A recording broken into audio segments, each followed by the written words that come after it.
Evli hanım 2 qol olsa da biz 10 qoluyuz. Vallahi. Düz. Baxın, evli hanım qolları doludur. Gör neçə uşağım var. Biri bu əlimdə, biri bu əlimdə, biri qol. Yəni biz də onu deyirik ki, dualarınızı bizə əsirgəməyin. Məbləğimiz yığılmıyor. Bizə hər zaman dəstək lazım. Bəli. Çünki dəstəyimiz olarsa mən bu uşaqları çox rahat yaşadarım. Ama məsəl üçün Ağdam vilayəti. Ən böyük arzusu mərkəzimizdə olmaq. Bəli. Ailə Çox atası istəyirəm.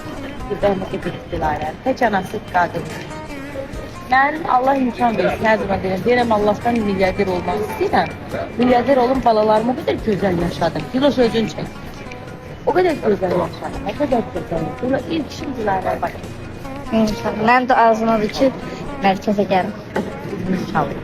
Allah arzularınıza saklasın. Hadi Dilara. Eyvallah. O bir də görüntülə danışanda demişdim. O kitle danışacağıq, deyəcəyik. Bax, Eyvallah. Əvvələ belə deyildi. Milyarder olacağıq. İnşallah. İnşallah. İnşallah o günləri bizə də yaşadaq. Yaşayacağım inşallah. İnşallah. Size Allah herkesten çok sevir.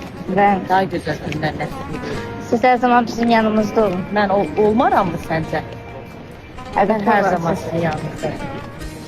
Ben sizi hiç bırakaram mı? Değil. Çünkü sizinle